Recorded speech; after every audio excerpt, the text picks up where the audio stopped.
tinogashirana nemazwi aDhavhidhi kuna Psalms 34. Ndicharumbidza tenzi nguva dzose. Rumbidzo yake ichagara iri pamuromo pangu. Mweya wangu unovimba natenzi. Vanotambudzika ngavazvinzwe vagofara. Kudzai tenzi pamwe chete neni. Ngatipururudzire zita rake tiri pamwe chete. Tiri kufara kuti ndikukokei mubatana neni pamunamato. Muzita renyu Baba nereMwanakomana nereMweya unoera. Tinouya pamberi penyu tichikudza mbiri nezita renyu nepamusana peumwari hwenyu kuupenyu hwedu. Tinokutendai zvikuru neruchengeto rwenyu muupenyu hwedu mukati mesvondo ratabva munairo. Tinopa mbiri, tinopa rumbidzo kwamuri. Nekuti Mwari hatigoni, pfuma yedu haigoni kutenga upenyu. Asi chikomborero kuti upenyu tipuwe nemi. Tiri kufara Mwari kuti pakati pedu tine avo hama dzedu dzamakarapa. Tinopa mbiri kunemi. Tinoramba tichiunza vari kurwara kunemi kuti varapiwe. Tinouya kwamuri Baba nepamusana penyasha nepamusana perudo. Tinouya kunemi nekuti senyika sekontinenti matibvumira tiri kuserebreta Mwari uwepo hwenyika dzemuAfrica muzuva remangwana. Chikomborero chinobva kunemi. Tinounza worship yedu yanhasi kuti Mwari munge muri pakati pedu mukuimba kwedu, munge muri pakati pedu maofferings edu, munge muri pakati pedu mune zvese zvatichaita. Tinonamata tichipa rumbidzo kwamuri muzita raJesu Kristu tenzi wedu. Amen. Rufaro rwangu hama dzangu kuti ndikugashirei sezvo tasanganiswa natenzi muzuva ranhasi. Tanga tiri mukati mesvondo re-communications and history. Svondo renge rakazara nekupfuma nezvidzidzo. Ndinoda kuti nditende wese wakawa nemukana wekuparticipata muzvidzidzo zvatanga tinazvo pamwe chete nemafacilitators edu. Tinofara kuti tasangana. Ndinomugashira ese manguva dzese wari kunze kwenyika yeZimbabwe, wari kunzvimbo dzakasiyana muZimbabwe, wari muCranebourne muno nekwese kwese. Tinokuitai welcome kurusando rwedu. Tiri kufara nemalay leaders edu atinawo, tichifara pamwe chete namufundisi Noah Chikuni wachapa vhangeri kunesu. Ndinomukokai kuti tiwo wakasununguka tijoine worship yedu mukuimba, tijoine mukunamata mune zvese. Tinotenda muzita raJesu. Hallelujah. Amen. Nene andi kurasim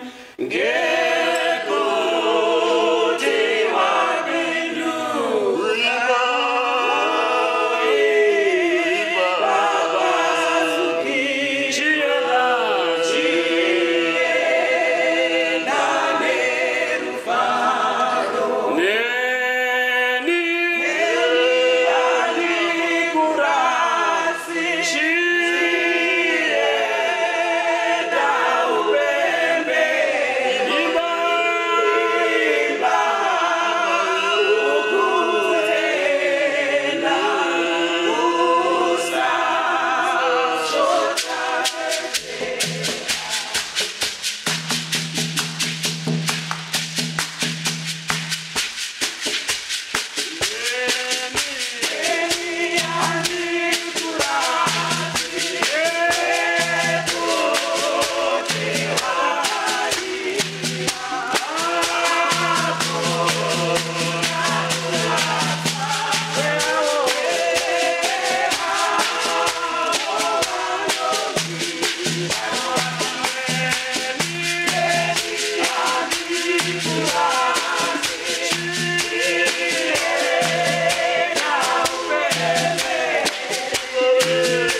Ndinokukwazisai mose vana vaMwari, muzita raBaba nereMwanakomana neremweya munera. Pamusoro Reverend Dr. Machinga, Reverend Chikuni, Pastor Chikwepi, vatungamiri vese vekereke.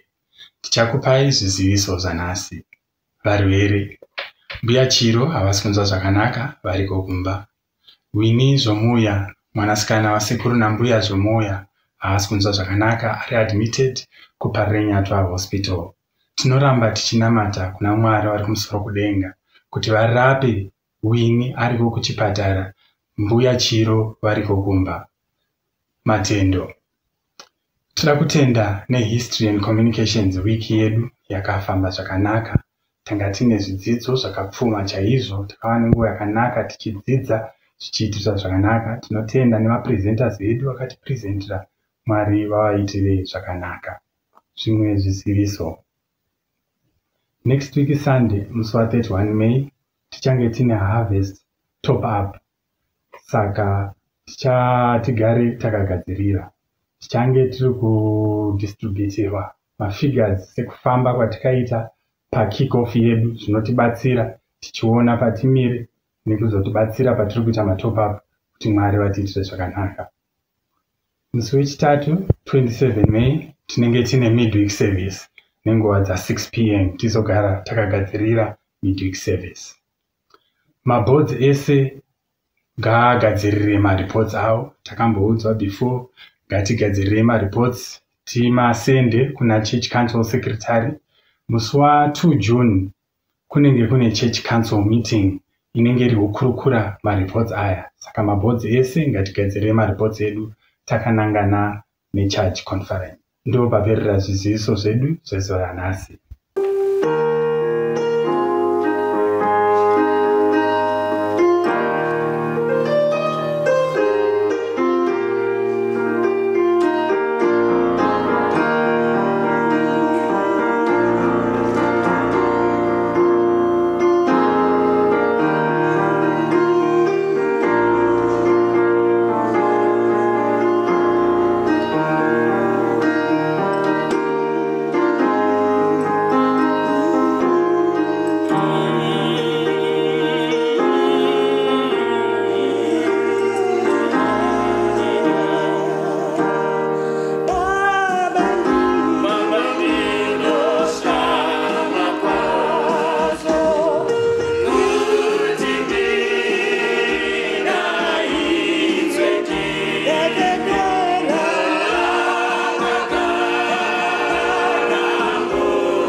muparidzi wedu wezuva ranhasi tinomuziva tese, mufundisi wedu Reverend Noah Chikuni. Tiri kufara kuti vari pakati pedu, patinoda kuvafarira tichivagashira tichizosira nguva kuti vaparidze kunesu. Nemufaro mukuru ngatisimudzei maoko tichivafarira chiti mauya mazvita. Ngatikomborerei neshoko raMwari. Pamusoro esangano dzvene raMwari, chechi tsvene toda kukwazisa muzita raBaba, reMwanakomana neremweya anoyera. Manzwi edu emangwanani ano tichaona kuna Luke chapter 18. Tichabata kubva pavhesi 1 kuenda pavhesi ya8. Tozobata 1 waTesalonika chapter 5 verse 17. Mufananidzo weshirikadzi nomutongi. Zvino wakaudza mufananidzo wokuvadzidzisa kuti vanofanira kugara vachingonamata nguva dzose vasinganeti. Akati mune rimwe guta maiva nomutongi akanga asingatyi Mwari kana kuona kuti munhu chii. Zvino muguta imomo maiva neimwe shirikadzi yaingoramba ichiuya kwaari ichiti, ndapota ndienzanisirewo mhosva yangu nomumwe munhu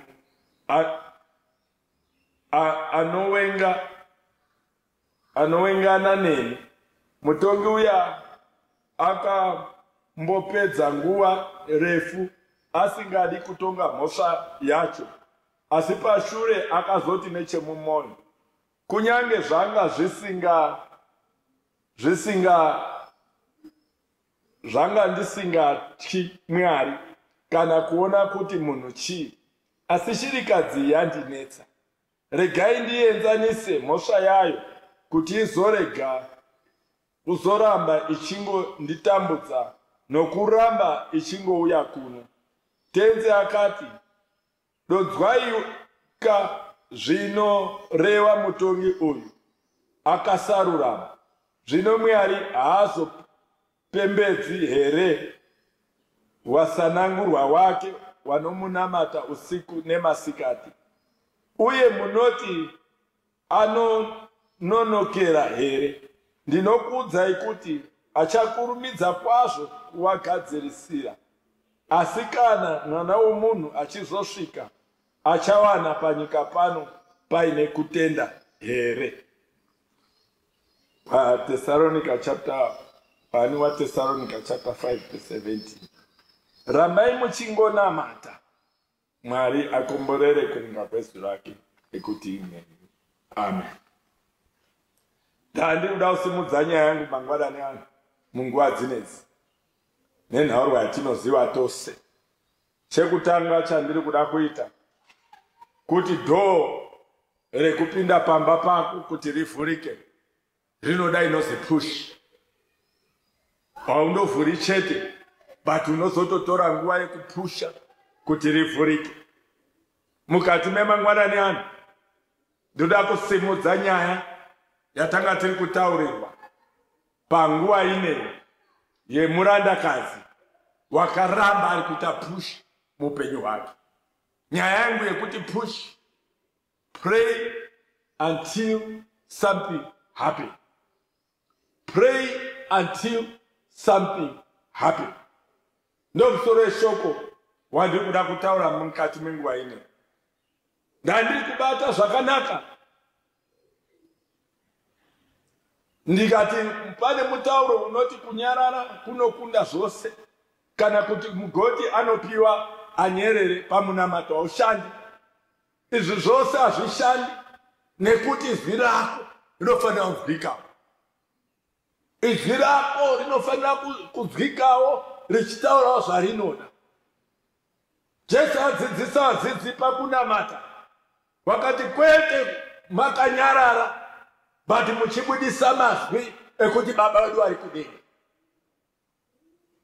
Ndandiri kuda kusimudza nyaya yeshirikadzi iri mubhuku yaRuka chete, because Luke ndiye watinonzwa aita capture nyaya dzine chekuita nevanotarisirwa pasi musociety.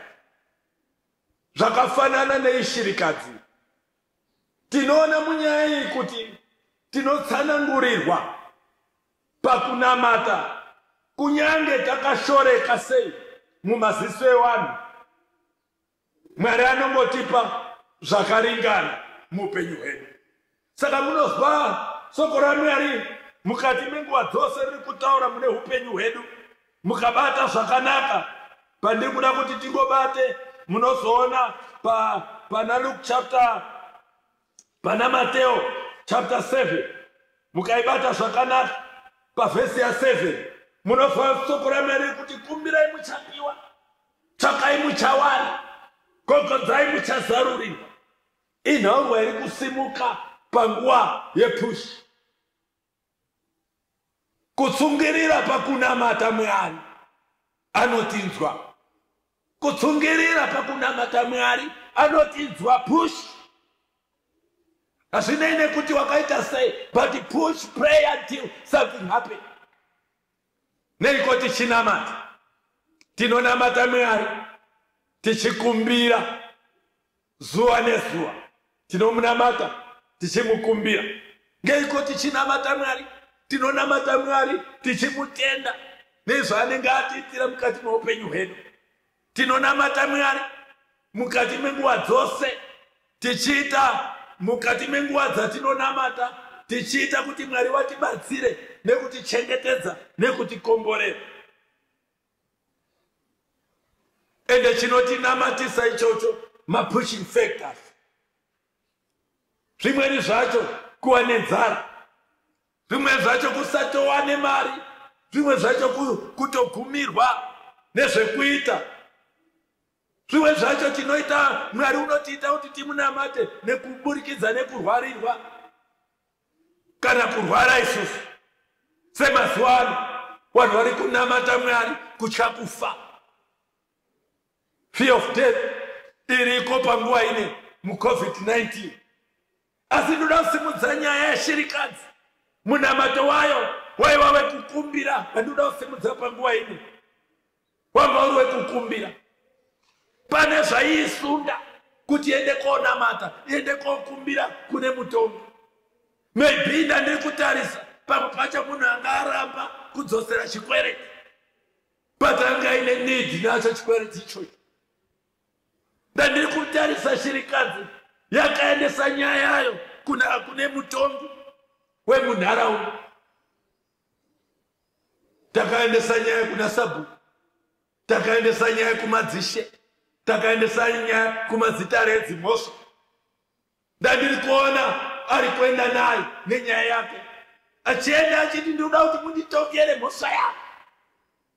Zvikasi uyu mambo anga asina kunaka sekutaura kwesoko raMwari.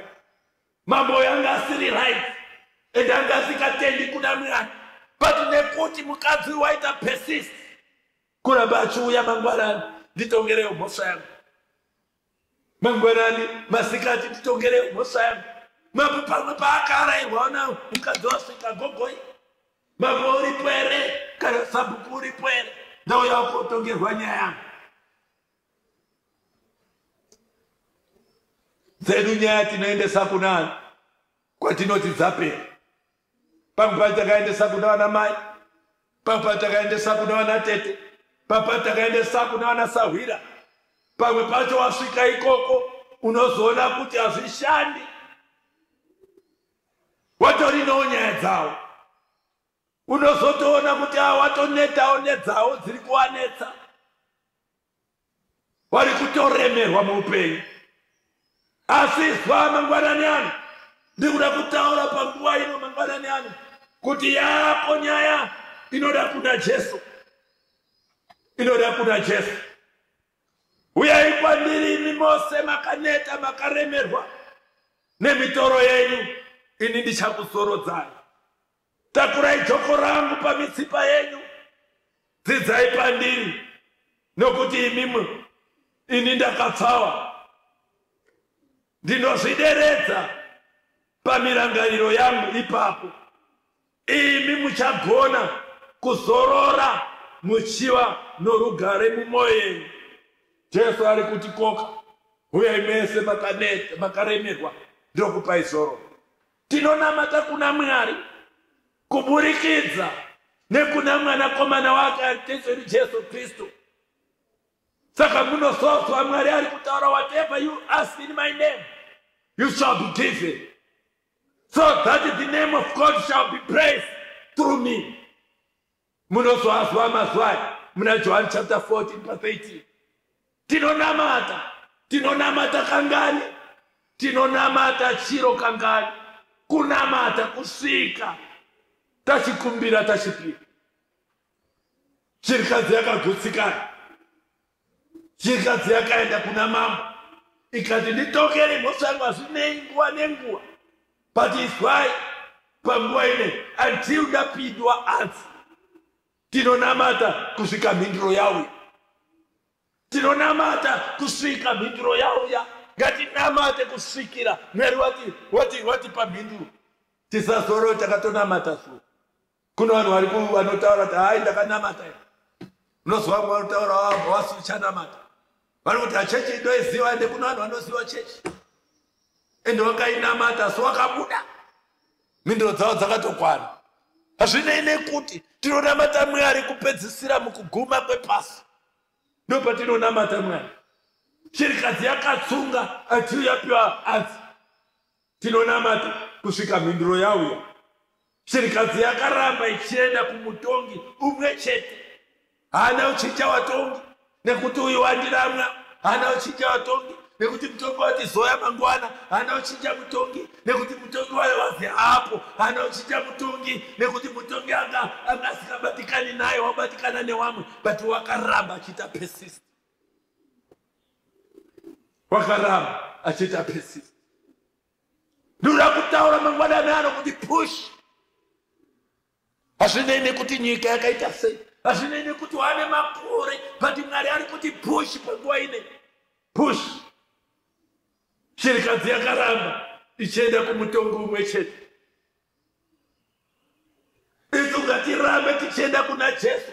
Hazvinei nekuti nyika yakamira sei, hazvinei nekuti mazuva ano zviro zvakati nyangarara, hazvinei nekuti zvikanga zvatiomera taakumbotisa, hazvinei baizvozvo.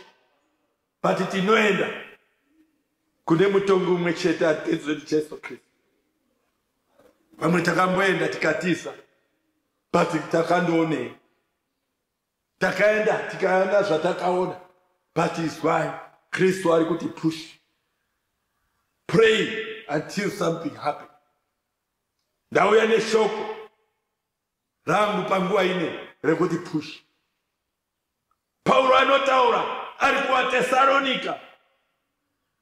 Wakange wasviba moyo, wakange waodzwa kuti wasasanamate, but paari kuuya vari kuti rambai muchingonamata, rambai muchinyengeterera, rambai muchinamata nguva dzose. Kunamata zviyezvi. Nyaya yako iyi inodai push. Kuti dhoo rako rivhurike riri kudai push. Mangwanani anoda kuti uya nepush muupenyu hwako. Uya nepush yevana wako, uya nepush yemurume wako, uya nepush yemudzimai wako, uya nepush yehama dzako. Dhoo rinosarurwa. Ndandiri kutarisa ndikati mutongi akamirira kunzwa, mutongi akamirira kunzwa. Hazvinei kuti wakambotaura kangani, hazvinei kuti wakasvitsa nyaya yako kangani, hazvinei kuti wakaita sei, but izwa pane push iri kudiwa mukati memangwanani ako. Pane push iri kudiwa muupenyu hwako. Kristu ari kukuda panguva ino. Handina mazuva akawanda, but ndiri kuda kutaura mangwana panguva dzinedzi kuti persistent prayer for the Lord's return. Be persistent in your prayers. Tsungirira pakunamata, tsungirira pakutenda Jehovha, tsungirira kuenda nenyaya yako imweyo. Jehovha anokupindura.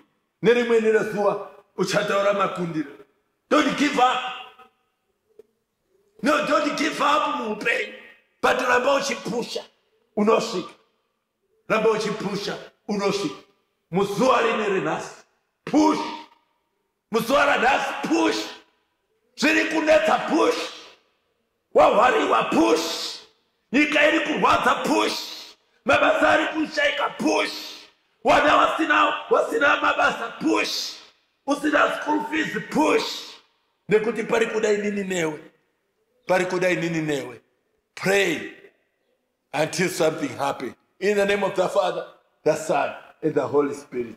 Amen. Tinoguna matai Mwari. Tinoyana upenyu wedu pamberi pechigaro chenyu. Matitaurira Mwari kuti panguva ino zvinongoda kunamata. Vataseronika vanodaro Mwari kuti rambai muchingonamata. Tauya Mwari neminamato yedu panguva ino. Tauya Mwari Baba wedu kudenga nezvo takatakura. Kuramba tiri kuuya pamberi pechigaro. Kuramba tiri kuuya pamberi paBaba nekuti tinozviziva kuti Mwari ane answer muupenyu hwedu. Tibatsire titungamire Jehovha pane wana wenyu Mwari vari kuuya Baba wedu kudenga neminamato yavo panguva ino. Vari kuuya Baba wedu kudenga nekuda kungokudzai mimi Jehovha. Vari kuuya nezvitendo zvavo, vari kuuya neupenyu hwavo, vari kuuya nekuchema, vari kuuya nemafaro muzita raJesu. Tibatsire Mwari titungamire nekutiitira zvakanaka patiri panzvimbo ino. Wana wenyu ndavachengetedzwe, wana wenyu ndavakomborerwe, wana wenyu ndavaitirwe zvakanaka. Mazvita Baba ndakunamatai ndakutendai nekuti muri mukuru. Tibatsire titungamire nekutirapa muzita raJesu. Tinorapiwa tikange tauya Baba, tiri kuuya nepush yezvirwere Baba wedu wekudenga panguva ino. Tibatsire titungamire kuti muzarure nekupindura mhinduro mukati muupenyu hwedu muzita raBaba, reMwanakomana neremweya anoyera. Amen. Tasvika panguva yatinotora ofarini yedu nemataidzi edu tichizviunza kuimba kwaMwari. Paskrini pedu pachabuda nhamba dzeEcoCash, pachabuda zvekare bank account yedu yeCBZ yatinoshandisa kuti tizounza maofferings edu pamwe chete nemataidzi edu. Mazvita. Amen.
Tinofara zvikuru nemazuva auya kunesu.